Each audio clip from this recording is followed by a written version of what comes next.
Shalom, selamat pagi. Selamat datang untuk papa mamanya Juninho.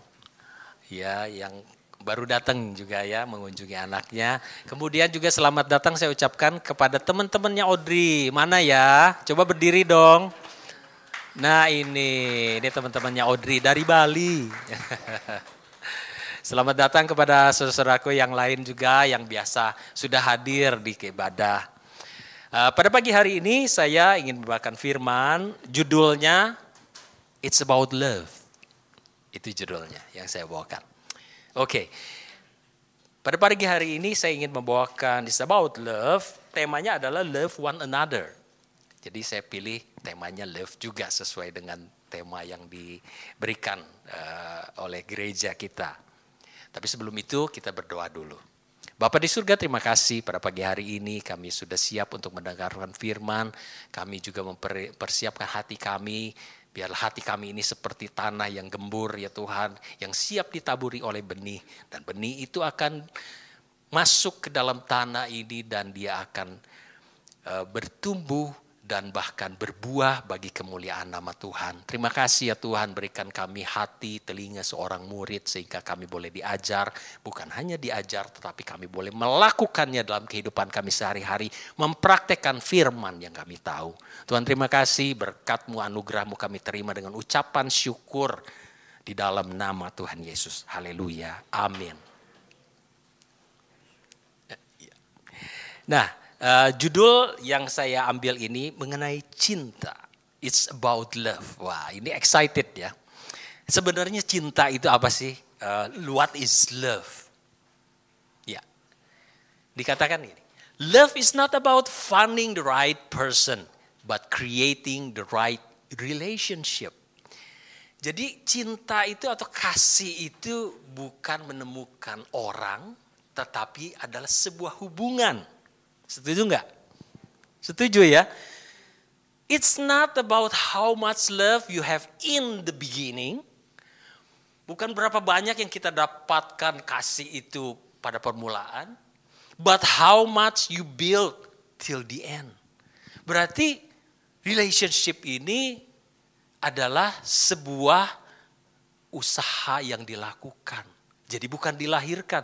Ternyata kasih itu bukan sesuatu yang kita dapat aja gitu. Tetapi harus dibangun. Antara suami dan istri. Istri dan suami. Itu harus ada bahasa kasih. Harus dibangun. Pacarnya juga harus membangun kasih. Kalau lagi pacaran sih semuanya sweet kayaknya ya. Semuanya tuh manis gitu. Kenapa? Karena waktu itu mereka sedang dalam cinta yang membara gitu. Ini yang senyum-senyum kayaknya lagi ngalamin gitu ya. Kira-kira gitu, ada gambaran gitu. Oh iya ya, oh iya. Kasih itu dibangun, nggak bisa tanpa dibangun. Apakah kita ini suka atau tidak suka, kasih ini tetap harus membangun. Seperti kita membangun rumah, kasih itu seperti itu. Setiap orang harus memberikan tindakan kasih. Baru bangunan itu akan jadi. Tapi kalau semua orang menuntut, saya ambil. Saya menuntut untuk saya. Saya mau mengambil kasih, ngambil. Nggak akan jadi apa-apa. Oleh sebab itu, how you build. Till the end, baru bangunan itu akan nampak nyata. Saya ingin masuk kepada firman sekarang.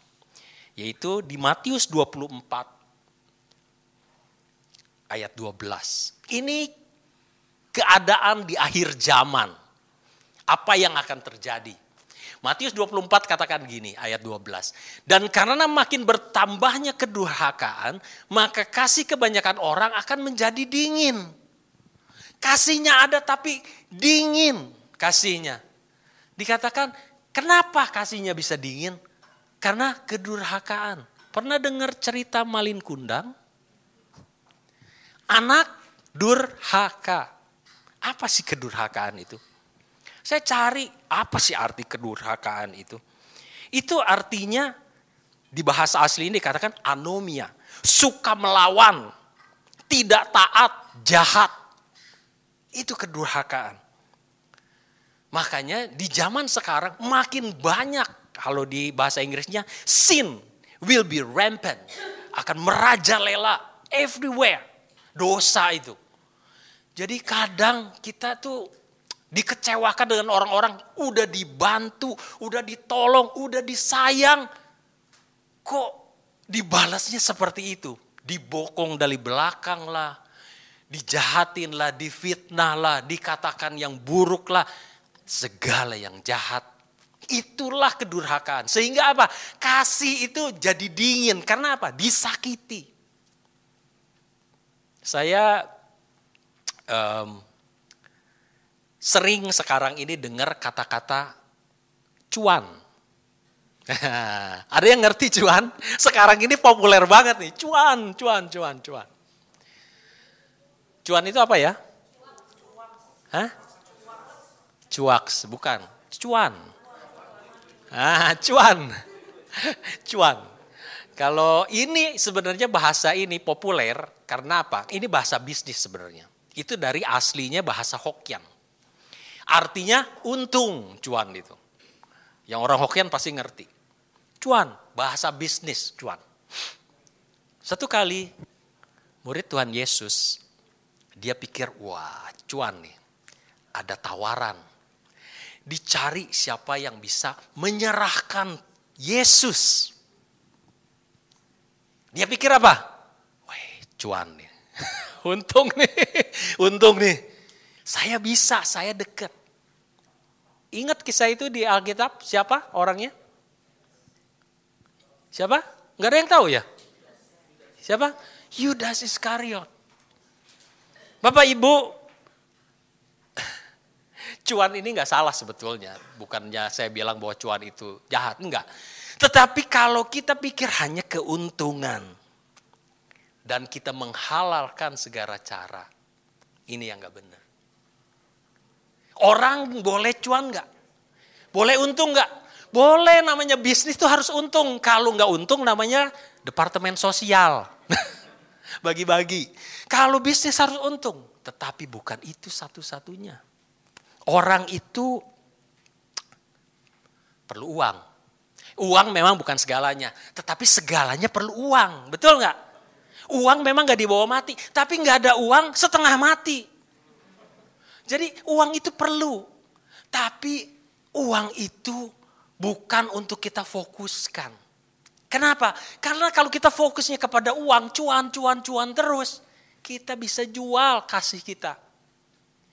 Tuhan begitu mengasihi murid-muridnya bukan? Termasuk Yudas kan? Dia kasih, dia tebus. Bukan hanya satu loh muridnya yang buat begitu tuh. Ada dua yang kita tahu contohnya. Satu lagi siapa? Petrus. Petrus sudah dikasih, dia menyangkal Tuhan. Saya gak kenal. Padahal dia dipanggil oleh Tuhan, dia ditolong oleh Tuhan, dia diberkati oleh Tuhan pada waktu dia ngambil ikan begitu banyak. Ingat gak ceritanya? Dia menyangkal Tuhan. Cuan. Pada waktu kita fokusnya salah, kasih kita luntur. Betul kita perlu. Apa yang kita pikir bahwa itu keuangan itu perlu. Betul. Tetapi jangan kita fokus ke sana. Karena kasih kita bisa luntur. Kasih kita bisa jadi dingin. Karena itu. Ada orang yang dikasih hati minta jantung. Pernah dengar istilah itu? Ditolong nih. Udah dikasih. Minta lebih lagi daripada itu. Menuntut. Kenapa seperti itu? Karena dosa. Karena mikirnya aku, diri sendiri, dan saya. Me, myself, and I. Kita gak pernah pikir orang lain.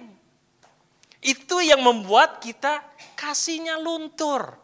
Sehingga orang itu dikasih kebaikan pun take it for granted. Gak ada rasa apa-apa. Gak pernah ingat. Apakah kita akan jadi orang seperti itu? Saya harap enggak ya. Saya berharap kita gereja tidak punya sikap seperti itu. Karena dunia punya sikapnya seperti itu. Di dunia ini lazim seperti itu. Orang melupakan jasa baik orang melupakan kebaikan hati orang lain, dianggap remeh. Tetapi kita sebagai gereja harus ingat, karena kasih itu diajarkan oleh Tuhan. Ingat kasihnya, ingat kebaikannya. Ada lagunya juga ya. Siapa yang tahu ya lagu itu? Pernah tahu lagu itu? Itu tapi zaman baheula, kalau anak-anak yang sekarang mungkin gak tahu. Tapi kita harus ingat kasih Tuhan yang begitu luar biasa. Bagaimana kita mau mengekspresikan sih sebenarnya kita kepada kasih Tuhan. Iya Tuhan, saya mengerti bahwa Engkau mengasihi saya. Gimana kita mengekspresikannya? Ada yang tahu gak? Gimana kita mengekspresikan kasih kita kepada Tuhan? Tuhan, saya mengasihimu. Gimana caranya? Tuhan mengatakan, kalau engkau melakukannya bagi orang yang rendah, itu dia melakukannya untuk aku. Pada waktu engkau memberikan minum, pada waktu aku haus, itu melakukan untuk siapa? Untuk Tuhan, tapi melalui siapa? Melalui orang-orang di sekitar kita. Bukan kepada Tuhan itu seperti sesuatu yang di awang-awang gitu. Atau sesuatu yang jauh dari kita. Enggak. Di sekitar kita lah, inilah bentuknya. Bagaimana kita mengasihi Tuhan. Terekspresi kepada setiap orang di lingkungan kita. Apakah kita punya orang yang punya hati yang seperti itu? Menjadi orang yang seperti itu? Ataukah kita punya hati yang memikirkan hanya diri sendiri? Yang penting gua aman. Poin yang pertama ini saya ingin kita mengerti bahwa makin bertambahnya kedurhakaan, kita tersakiti, kita menjadi dingin hatinya. Sebenarnya dingin itu enggak ada. Dingin itu ada karena apa? Ketiadaan panas. Oleh sebab itu, kalau kasih kita dingin, jangan-jangan kehangatan kasih Tuhan udah enggak ada lagi dalam hati kita. Dia sudah mulai menjauh. Oleh sebab itu kita harus bangun. Gimana caranya? Mulai terus melakukan. Dipraktekkan kasihnya itu. Jangan dibiarkan. Sekarang ini semuanya kepengennya sendiri. Coba lihat kalau kita pergi ngumpul makan. Seringkali kan kita sendiri-sendiri, betul gak? Karena ada ini. Ada HP, ngobrol gak? Ayo saya tanya yang muda-muda nih. Ngobrol gak? Seringkali kita malah gak ngobrol kan. Kumpul dengan keluarga, kumpul sih. Satu meja. Tapi ngobrol gak? Kadang enggak loh. Kadang kita sibuk dengan kita sendiri, dengan HP kita. Entah kita balesin WA, entah kita lihat YouTube, TikTok lah, dan segala macam. Kita lebih individual. Lihat gak kenyataannya? Bisa gak kasih kita menjadi dingin? Sangat bisa. Karena apa? Individual. Kita ini menjadi orang yang sangat individual. Saya nggak mau berlama-lama di sini. Saya ingin masuk ke berikutnya. Nah, poin yang kedua adalah dikatakan gini. Tetapi orang yang bertahan sampai pada kesudahannya akan selamat. Orang yang bertahan apa? Apanya harus dipertahankan? Kasihnya. Orang yang bertahan punya kasih sampai akhir, itu yang akan selamat. Orang yang gak punya kasih, gak akan. Kenapa? Karena apa sih dasar daripada segala hukum Tuhan yang diajarkan kepada kita? Kasih.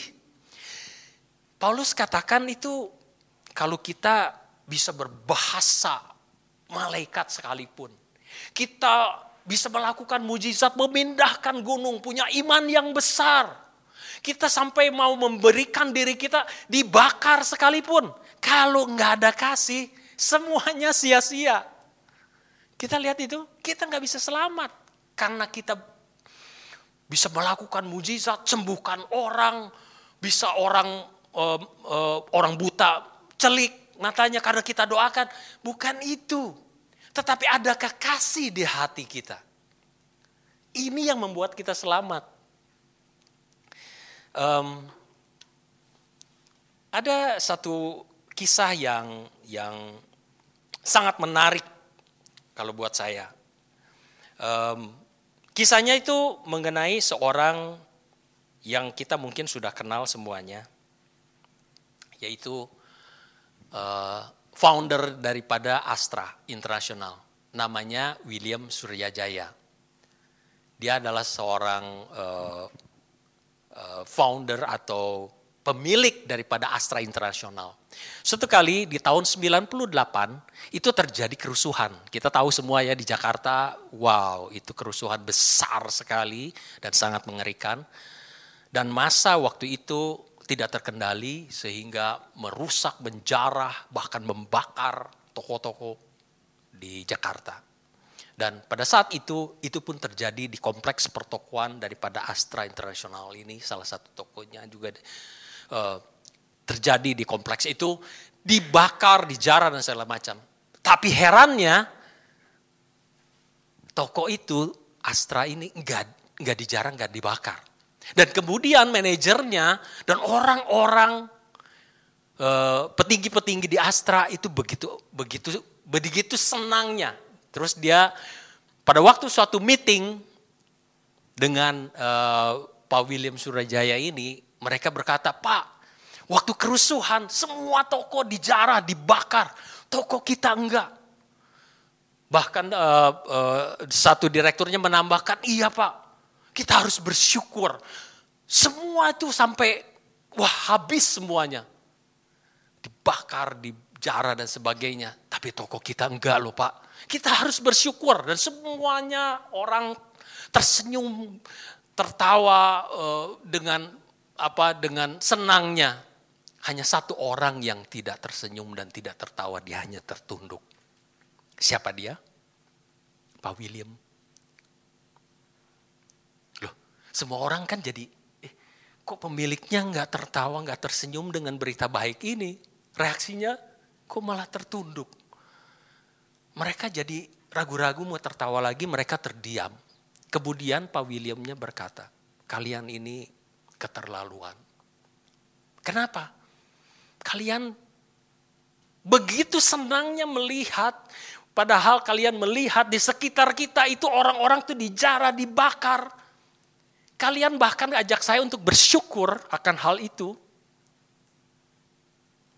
Itu membuat orang-orang yang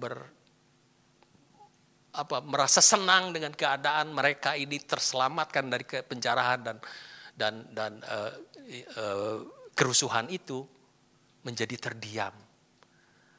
Apakah kalian nggak berpikir dari sudut pandang mereka yang kesusahan? Apakah kita bersyukur dengan situasi itu? Itulah pengajaran kasih yang empati kepada orang lain. Kadang-kadang ini terjadi juga di gereja loh. Saya dapatkan satu WA dari satu teman dari negara lain. Tanggal 15 Agustus yang lalu terjadi kebakaran besar di Maui. Terjadi kebakaran besar di Maui. Hampir seluruh kota itu terbakar semuanya. Nah saya nggak tahu benar atau tidak. Di satu gereja itu nggak terbakar, lingkungannya habis semuanya. Dan itu di-share, saya nggak tahu kebenaran berita ini. Tetapi di-share di grup. Dan kemudian orang berkata, wah luar biasa Tuhan. Pengungkapannya betul. Kita bersyukur karena ada seperti menunjukkan kasih Tuhan itu kepada gereja ini. Tetapi kadangkala kita terjebak dengan hati kita yang merasa, yang penting saya selamat. Apa yang kita rasakan pada waktu kita melihat itu? Apakah kita senang dan bangga? Kadang-kadang kita perlu ada empati kepada orang lain. Jangan keburu senang dulu. Karena saya pernah mendengar juga di satu persekutuan. Ini orang Kristen. Setelah kita mendengarkan satu kesaksian daripada orang yang punya kesusahan, anaknya begini, nakal dan rusak dan segala macam. Kemudian di akhir daripada persekutuan itu kita ngobrol, kemudian ada satu orang berkata gini, wah saya senang loh dengar kesaksian itu. Kenapa? Iya, wah saya berpikir, wah puji Tuhan saya gak seperti itu. Keluarga saya gak seperti itu. Saya bersyukur katanya kepada Tuhan. Oh, saya langsung, Dengar kesaksian teman kita yang sedang kesusahan. Kita masih memikirkan diri kita sendiri yang, oh Tuhan memberkati saya. Apakah ini kasih yang sesungguhnya yang kita mau di gereja kita tumbuhkan?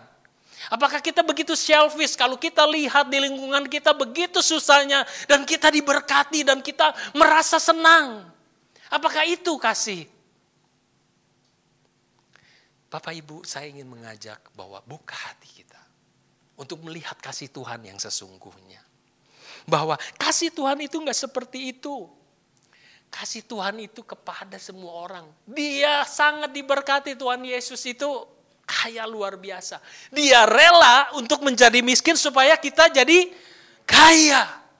Dia rela disakiti supaya kita sembuh. Dia rela disalib supaya kita enggak disalib. Itu kasih Tuhan.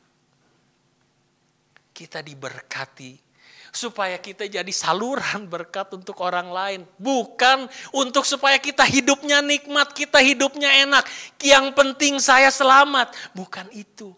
Kita diselamatkan karena Tuhan mau kita juga memberikan kabar keselamatan itu kepada setiap orang. Supaya mereka juga boleh diselamatkan. Kadang-kadang kan responnya juga gak baik, betul gak? Itu gak usah aneh, kenapa? Orang itu menolak, Tuhan Yesus sendiri loh ditolak. Kenapa kita begitu sedihnya pada waktu kita ditolak? Gak apa-apa. Biar mereka menolak, tetapi kita tetap kabarkan baik. Keluarga kami dan istri banyak yang belum percaya Tuhan. Kadang kita nggak nginjil sih. Tetapi pada waktu setiap ada kesempatan, saya mau melakukan firman. Gimana caranya? Ya udah, pada waktu ada kesusahan, apapun masalahnya. Dia lagi sakit. Oh iya, saya mau berdoa untuk kamu. Saya nggak pakai tanya mau atau enggak, tapi saya mau berdoa untuk kamu. Boleh? Biasanya orang nggak boleh. Jarang kan? Kita lakukan aja, kita doa untuk dia. Urusan sembuh dan nggak sembuh itu urusan Tuhan, bukan urusan saya. Saya hanya melakukan, menyampaikan kabar baik. Ada Tuhan saya yang bisa menyembuhkan. Namanya Yesus. Itu aja. Itu bagian saya. Itu bagian kita. Doa. Saya berdoa untuk dia. Tapi saya nggak tahu bagaimana perjalanan hatinya. Waktu Roh Kudus menjamah dia. Mungkin ada beberapa orang yang nggak tahu. Papi saya menerima Tuhan sebelum dipanggil. 1 bulan sebelum dipanggil oleh Tuhan. Saya berdoa untuk dia. Cukup lama. Saya nggak tahu kalau dia bisa terima Tuhan. Karena apa? Wah, dia punya pegangan. Dia dibilang orang pinter. Dia bisa nyembuhkan orang. Susah, saya dulu pernah awal-awal begitu menggebu-gebu pengen menginjili papi saya. Malah jadinya apa? Tengkar. Kamu anak ingusan mau ajarin. Ya, itu kan anak ya. Walaupun udah gak ingusan lagi ya tetap anak lah. Ya sudah. Jadi semenjak saat itu saya gak pernah mau berdebat. Tapi saya melakukan apa yang saya bisa lakukan untuk papi saya. Saya berdoa untuk dia. Dia merasakan, dia pernah disembuhkan. Saya doain, dia sembuh, dia mujizat. Kok saya gak makan obat bisa sembuh? Dia rasakan, di akhir hidupnya sebelum dipanggil Tuhan, dia terima Tuhan. Apakah kita pasti punya hati untuk berdoa atau melakukan apa untuk saudara-saudara kita yang belum kenal Tuhan? Ataukah kita yang penting saya udah selamat? Sabodo teuing orang Sunda bilang. Sabodo teuing orang lain. Itu namanya egois. Mari kita belajar untuk seperti kasih Tuhan. Berikutnya, silakan.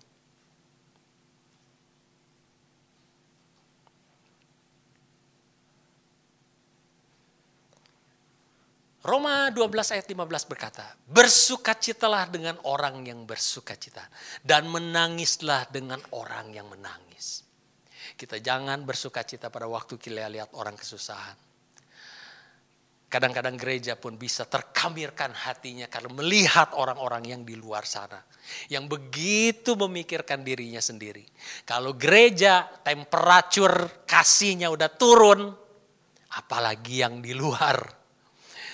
Winter udah berlalu ya, sekarang udah mulai hangat ya, tapi sekarang mulai dingin karena AC-nya udah mulai kenceng nih. Tadi udah hangat. Kalau dunia ini makin lama makin gak ada kasih, kasihnya mulai pudar, gereja gak boleh terpengaruh. Kenapa tahu gak? Karena gerejalah sumbernya panas kasih dari Tuhan itu. Kalau dunia boleh dingin, kehangatan ini diperlukan sehingga orang boleh melihat, boleh datang ke gereja, merasakan kasih Tuhan itu yang sebenarnya. Karena di luar itu dingin, ini shelter. Ini tempat berteduhnya orang-orang yang kedinginan yang di luar sana. Yang gak punya kasih, datang ke gereja untuk apa? Melihat kasih Tuhan, merasakan kasih Tuhan. Siap terima tantangan ini? Gereja siap atau tidak siap, kalau mau selamat, itu kan dikatakan. Yang bertahan sampai akhir, itu yang akan selamat. Jangan pikir kita, yang penting saya udah free. Sabodo teing orang lain, enggak boleh gitu. Karena Tuhan melihat hati kita, adakah masih ada kasih. Waktu Tuhan datang kedua kali, dia akan cari apa? Masih adakah iman? Kalau ngomong iman, itu harus satu paket dengan kasih. Iman tanpa kasih adalah gong yang berbunyi kosong. Enggak ada prakteknya. Kita beriman sama Tuhan, tapi enggak ada kasihnya. Enggak bisa seperti itu. Berikutnya. Nah, Tuhan ajarkan gini. Jadi pergilah dan pelajarilah arti firman ini. Yang ku kehendaki ialah belas kasihan dan bukan persembahan. Karena aku datang bukan untuk memanggil orang benar, melainkan orang berdosa. Belas kasihan ini penting banget daripada kita ini banyak orang yang memberi tanpa kasih loh. Banyak orang bisa memberi, tapi nggak ada rasa apa-apa ya. Pokoknya saya, apalagi kalau dilihat orang, wah berinya tambah banyak. Karena apa? Dilihat sama orang, wih keren, wih hebat orang itu. Pujian yang seperti itulah yang kita tidak boleh ambil. Kenapa? Karena itu upahnya kamu atau kita sudah kita dapatkan. Hendaklah tangan kiri memberi, tangan kanan gak usah tahu. Kalau kita mau melakukan kebaikan pada waktu orang lain tidak tahu, pada waktu orang tidak mengerti, kebaikan itu kita lakukan, upahnya Tuhan yang akan kasih. Seringkali jadi orang Kristen adalah orang yang sombong, yang merasa dirinya paling suci. Itu pun yang tidak berkenan di hadapan Tuhan. Matius 24 jadinya sekarang. Ya. Dan Injil Kerajaan ini akan diberitakan di seluruh dunia menjadi kesaksian bagi semua bangsa. Sesudah itu barulah tiba kesudahannya. Injil Kerajaan akan diberitakan di seluruh dunia menjadi kesaksian bagi semua bangsa. Sesudah itu baru zaman ini berakhir. Siap atau tidak siap, kitalah, bukan hanya pendeta, bukan hanya pekerja, tetapi kita semua yang sudah dipanggil dan dipilih oleh Tuhan untuk memberitakan Injil Kerajaan Surga ini. Injil Kerajaan Surga itu bagi semua daripada kita yang sudah dipanggil. Siap atau tidak siap? Karena dengan semuanya sudah tersebar ke seluruh dunia, baru kesudahannya itu akan tiba. Tuhan Yesus akan datang kedua kali. Nah, yang saya ingin kita mengerti bahwa kabar baik ini kita nggak boleh kita keep, nggak boleh kita simpan. Jadi setiap waktu jadikanlah satu habit kita untuk memberitakan kabar baik, karena itu sesuatu yang praktikal, bukan sesuatu yang harus kita saya nggak sekolah teologi ya. Saya kan nggak pernah sekolah kependetaan, bukan itu. Pada waktu kita terima Tuhan, kita tahu satu pasal atau satu ayat di Alkitab. Kasihilah sesamamu seperti dirimu sendiri. Satu ayat kita tahu ya. Kemudian kita mempraktekannya. Ini udah cukup. Itu sudah powerful untuk melakukan firman. Kita nggak perlu sekolah pendeta dulu. Kalau mau sekolah pendeta, itu lebih bagus. Kita menambah wawasan dan pengetahuan mengenai firman lebih bagus. Karena apa? Senjatanya banyak. Firman-Nya juga bukan cuma satu, tapi banyak. Nah, inilah yang kita harus lakukan. Bagaimana kita harus memberitakan itu kepada semua orang. Dengan berdoa bagi orang-orang. Dengan melakukan kebaikan dengan apa yang kita punya. Ada orang yang diberkati secara finansial. Beritakanlah dengan finansial yang kita punya untuk memberitakan kasih Tuhan. Orang miskin tentu saja nggak bisa support orang-orang yang begitu membutuhkan dengan finansial probably. Dia hanya mungkin bisa berdoa. Tapi orang yang diberkati secara finansial, dia bisa support secara finansial juga. Dia juga bisa support. Semakin kita dipercayakan banyak, kita dituntut lebih banyak atau lebih sedikit? Lebih banyak. Kita dipercayakan oleh Tuhan lebih banyak, kita dituntut lebih banyak. Makanya orang yang punya keahlian banyak, tugasnya juga banyak. Kayak pendeta kita juga, tugasnya banyak. Dari A sampai Z dikerjain semua. Karena apa? Tuhan berkati dengan talenta yang luar biasa Pak Gembala ini. Tapi masalahnya adalah apakah kita punya sikap seperti orang yang punya talenta 1 ataukah yang punya 5? Itu aja kan kuncinya, betul gak? Tuhan gak marah kok sama orang yang punya 1 kalau dia kembangkan, benar gak? Enggak apa-apa, kamu punya 1, ya udah 1 aja. Yang penting kamu kembangkan. Kamu punya 5, iya, yang dikembangkan berapa? 1, ya enggak benar kan gitu. Jadi mengembangkan itu segala yang kita terima dari Tuhan. Tuhan berharap dikembangkan. Oleh sebab itu, siapa yang gak punya talenta di sini? Oh, gak ada yang gak angkat tangan. Berarti semua mengaku bahwa kita punya talenta. Mau dikembangkan? Amin. Harus dikembangkan. Kalau enggak diambil loh. Gak punya talenta loh. Siapa yang punya akan diberi. Siapa yang tidak punya akan apapun diambil daripadanya. Kenapa? Karena dia bilang saya gak punya apa-apa. Gak boleh gitu. Karena Tuhan bisa ambil itu. Dan diberikan kepada orang yang banyak yang mau mengembangkan talentanya. Kita bisa jadi berkat apa saja. Orang gak bisa ngomong aja bisa jadi berkat. Benar gak? Orang gak bisa lihat bisa jadi berkat. Orang gak punya tangan dan kaki bisa jadi berkat. Apalagi kita yang sehat. Bisakah kita jadi berkat? Bisa? Oh, suaranya kok lemes banget sih bisanya. Kayak gak rela gitu ngomongnya. Kayak gak rela gitu. Bisa jadi berkat? Amin. Tuhan pasti memberkati kita. Saya yakin dan percaya, silahkan dilanjutkan supaya gak lama. Dengan demikian semua akan tahu bahwa kamu adalah murid-muridku jikalau apa? Nah, kita dikenal, Yesus bisa dikenal oleh kehidupan kita kalau kita saling mengasihi. Kuncinya di situ. Kalau kita nggak saling mengasihi, saling benci, apa bedanya kita dengan orang luar?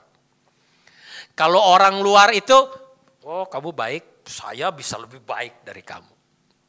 Kalau kamu jahat, saya bisa lebih jahat dari kamu. Itu dunia. Kalau gereja atau anak-anak Tuhan, kadang-kadang orang dunia bingung. Bingungnya kenapa? Kok dijahatin, kok saya nggak dibalas ya? Dimaki, kok dia diem aja ya? Bahkan dia senyum aja. Orang nggak ngerti. Makanya Tuhan bilang, jangan mengutuk, berkatilah musuhmu. Karena dengan seperti itu, dia seperti menumpuk bara api di kepalanya. Bingung gitu. Kayak panas di kepalanya. Kenapa ya orang ini kok bisa gitu ya? Kenapa ya? Itu yang diajarkan oleh Tuhan. Balas kejahatan dengan kebaikan. Jangan kutuk. Gak perlu. Gak perlu kita simpan kemarahan dalam hati. Kenapa? Itu sampah. Seperti orang kita dilempar sampah. Satu kali saya pernah dimarah orang gitu ya. Padahal saya udah ngomongnya sopan dan baik gitu. Orangnya marah, maki. Ya saya senyum aja. Ya udah saya biarin aja gitu. Kenapa? Ya ibaratnya kita ini ada orang yang buang sampah ke kita gitu. Kalau saya punya sampah saya lempar ke Pak Robian. Ya kalau nggak diambil ya nggak apa-apa kan. Tapi kalau Pak Robian ambil sampahnya, disimpan di kantong, dibawa pulang lagi. Aduh, Pak Robian sampah jangan dibawa. Kalau kita nggak ambil marah orang, biarin aja gitu. Itu kayak separuh orang lempar, ya biarin aja, saya nggak ngambil. Kamu marah sama saya ya terserah urusanmu. Karena kamu yang marah, saya nggak marah. Biar aja, jangan simpan.